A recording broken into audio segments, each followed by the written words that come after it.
ఒకటే విషయం, మీరు సిద్దిపేట కార్యకర్తలంటే, సిద్దిపేట ఉద్యమకారులంటే ఏదైనా సులువుగా అర్థం చేసుకోగలుగుతారు, పట్టుబడితే వదలకుండా నిలబడగలుగుతారు. తెలంగాణ ఉద్యమానికి ఈ గులాబీ జెండాకు మరి ప్రాణం పోసిందే ఈ సిద్దిపేట కదా. 2001లో జెండా కేసీఆర్ ఎత్తినాడు. చాలా మంది బక్కపల్చనాయనతో అవుతుందా, పెద్ద పెద్దోళ్లే జై తెలంగాణ అన్నారు, నడిమిట్ల కాని కింద పెట్టిపోయినరు, ఇది అవుతుందంటారా అని అనుమానం ఉండే.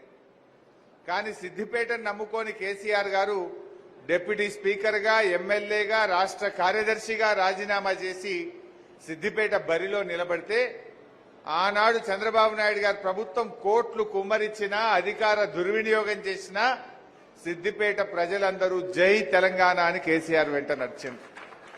అగో అది ఇవాళ తెలంగాణ రావడానికి సిద్దిపేట ప్రజలే ఈ గులాబీ జెండాను నిలబెట్టి ఇవాళ తెలంగాణ రాష్ట్రం రావడానికి మొట్టమొదలు అడుగు వేసింది సిద్దిపేట.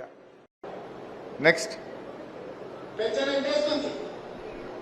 వస్తుంది కదా, వచ్చే నెల నీకు 4,000 నీ ఖాతాలో పడతాయి. వచ్చే నెల డిసెంబర్ 9 నాడు పెద్దగా 2,000 కాదు, ఇందులో రాజ్యం వచ్చి నీకు 4,000 రూపాయలు పెన్షన్ వస్తుంది. ఎవరు అనుకునే పర్లేదు. ఇంతకుముందే సీజేపీ నీ మనవాడు వచ్చి నీ కాళ్ళు ఎత్తుతాడు పెట్రోల్. మన్మడు వస్తలేడు కానీ ఇప్పుడు రేవంత్ రెడ్డి వచ్చి వస్తాలి కాళ్ళు. ఎంత ముద్దుగా అబద్ధం ఆడిండే. కేసీఆర్ ఉండగా 200 పెన్షన్ను 5 అంతలు పెంచి 1000 చేస్తా అన్నాడు.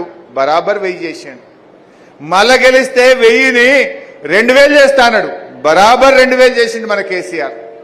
మాట అంటే మాట తప్పలే. బీడీ కార్మికులకు ఇచ్చిండు, మహిళలకు ఇచ్చిండు, వితంతువులకు ఇచ్చిండు, చేనేత గీత కార్మికులకు ఇచ్చిండు. కానీ ఈయనేమన్నాడు, వచ్చే నెల రాగానే డిసెంబర్లో 4,000 అన్నాడు. డిసెంబర్ వాయ్, జనవరి వాయ్, మార్చి వాయ్, ఏప్రిల్ వాయ్, 4 నెలలు వాయ్. అంటే ఈ రాష్ట్రంలో 42 లక్షల మంది పెన్షన్ తీసుకుంటూ ఉన్నారు నెల నెల.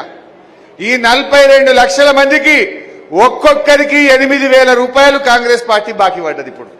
అంతే కదా, 4 నెలలు ఇంటూ 2,000 అంటే ఎంతనే, 8,000.